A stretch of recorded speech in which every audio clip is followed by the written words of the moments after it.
there are different kinds of claims that a person can make, different kinds of claims that you can make, different kinds of claims other people make. So one kind of claim is a claim of facts. A claim of facts involve descriptions. When you make a claim about a fact, what you're saying is, this claim that I'm making, it's a fact, and you and everybody else can verify it. You and everybody else can go see it for yourself, and hopefully, once everybody sees it, they'll agree, and there will be a high degree of consensus or agreement on this issue. Now, by saying that you are making a claim of facts or a factual claim, it doesn't mean that what you're saying is actually true, because you could be wrong, right? When we say that a claim is a factual claim, all that we mean is the person making the claim thinks it is a factual claim. That's the category of claims, is factual. Whether or not it is actually a fact, that's what we got to figure out.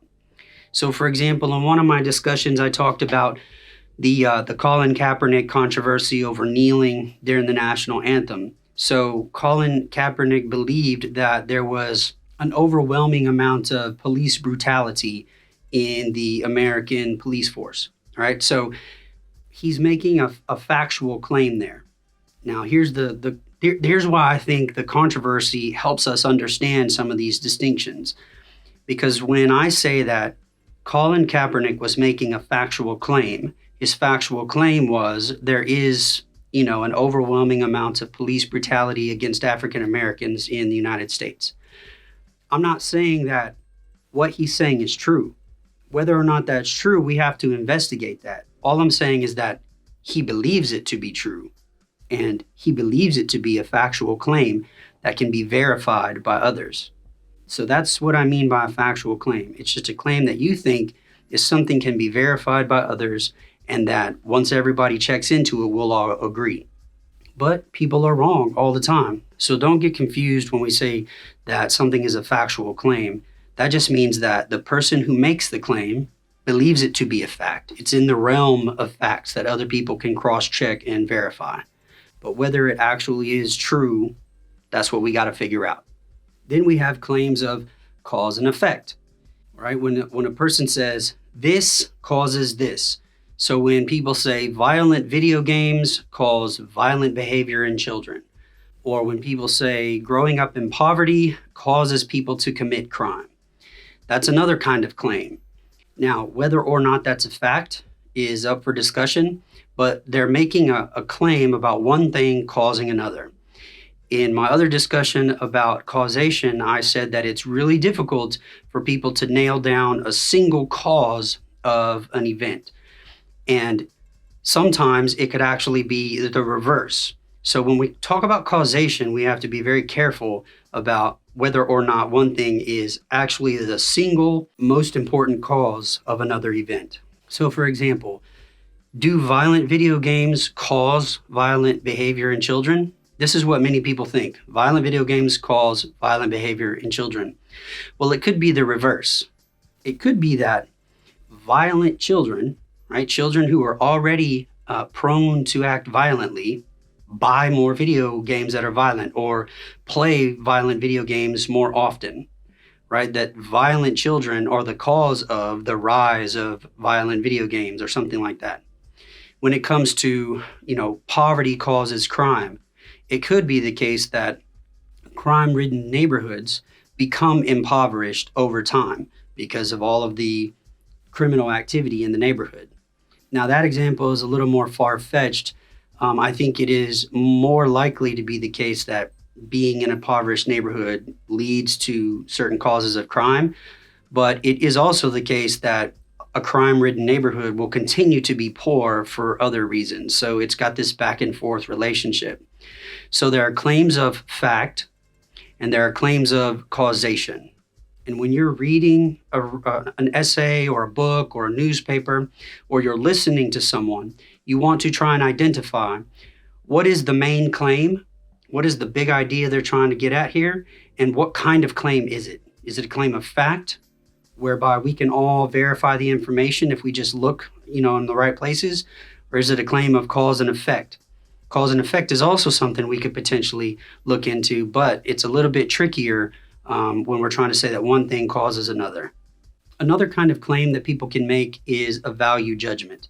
You make a value judgment when you evaluate or appraise something as good or bad.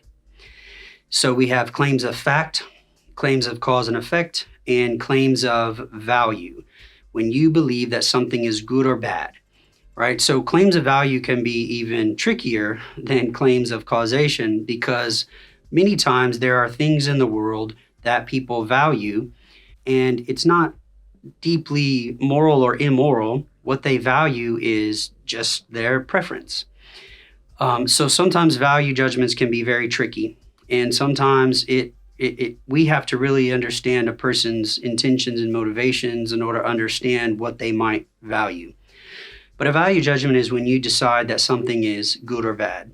You can say that wealth is a good thing, that making a lot of money is a good thing. People can disagree with you about that. They can say, well, making a lot of money is not a good thing.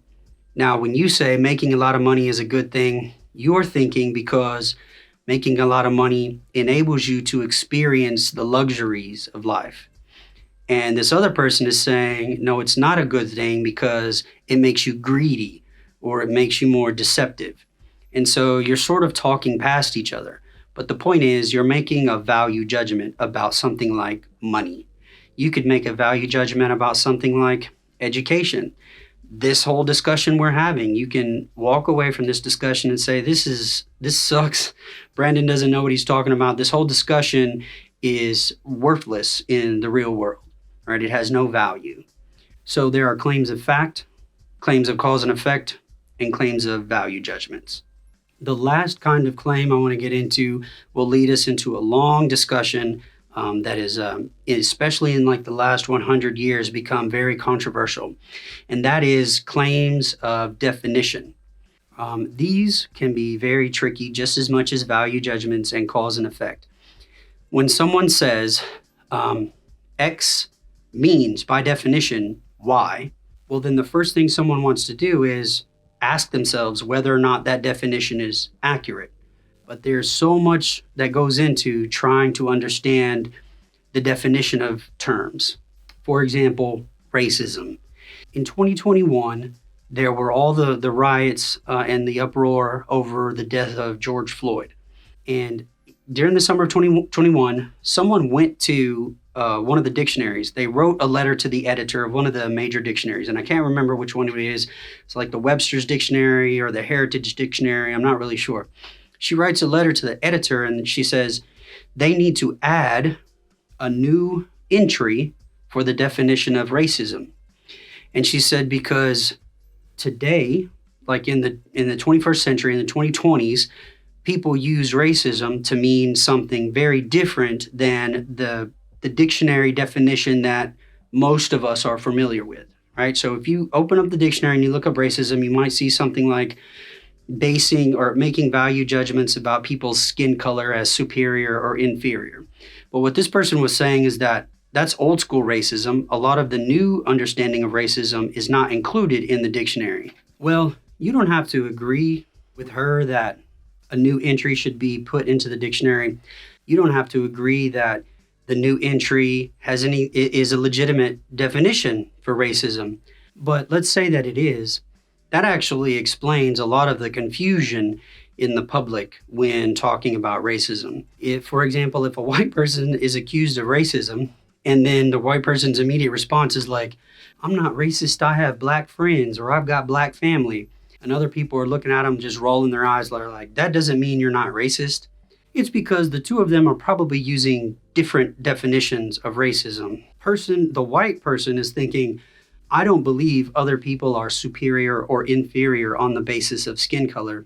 And the person making the accusation means you are believing or continuing to behave in a way that further promotes distinctions and disparities between races. Like I said, you don't have to agree with that definition. That's where a lot of the controversy and argument lies. I'm just saying that if we don't understand the terms being used, it will cause much more confusion and we just talk past each other. That example that I just gave is an example of a term being conceptually ambiguous.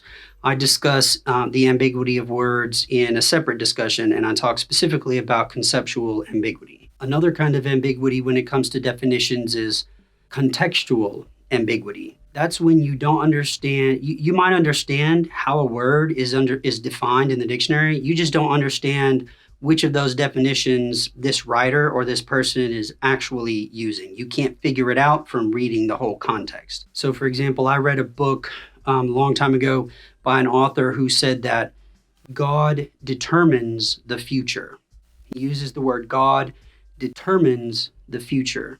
And this person kept saying that throughout the whole book, but then at the same time saying that they don't fall into this category of Christian theologians that are Calvinistic. We don't have to understand all that discussion. The point is, this author kept using the word determined. He kept saying God determines the future. And another person wrote a book responding to his, and he said, one thing people need to understand is that when this guy uses the word determined, he means it in a passive sense, not an active sense. And I was like, what? He said, look, if I walk into a room and I mess with the thermostat, I determine what the temperature is going to be in that room. I determined it actively because I changed the thermostat, right? So I can legitimately say, I determined that the temperature in this room is 75 degrees. And when I say that, I mean, I actively determined that the temperature in this room would be 75 degrees because I went over there and I changed the thermostat. That's a legitimate way to understand the word determined. But the guy said, that's not how this author is using it. He's using it in a passive sense. Because you can also say, I came into this room and I determined it was about 75 degrees. And when you say it like that, you mean not that you went and changed the thermostat, but that you just felt it and you decided or you determined passively it's about 75 degrees. So you can mean determined in an active or a passive sense. And so as I was reading that first book, I was so confused by this author because he kept saying God determines the future. But then it didn't seem like he wanted to accept some of the consequences of that. But then this other author came back and said, he's really kind of playing games with us because when he uses that word, he doesn't mean it like we normally think of it. He means it in a passive sense. So here's what it meant. When that guy was saying God determines the future, I was thinking, he means God determines the future in an active sense. He makes stuff happen in the future. But this other author was saying that's not how he means it. What he means is passively. He means that God sees the future, and in that sense, he recognizes or determines the future. That's a very different way to understand the word, but I was very confused the whole book until someone else pointed out it's because of the way he's using that word. So whether we're talking about something as a controversial subject like racism, or if you're in the theological religious discussions, you're talking about whether or not God determines everyone's futures or not, getting an understanding of the definitions of terms is very important. So there's claims of fact, claims of cause and effect, claims of value, and claims of definition. Now, this last issue of definition gets us into a much longer discussion on meaning and intention. If you think about it for a second, what do I mean by meaning? When you hear me say that, you're visualizing the word M-E-A-N. Now, let's just say I put the word M-E-A-N on the screen by itself. The first interpretation you probably have is something like anger. When you see M-E-A-N, you think anger.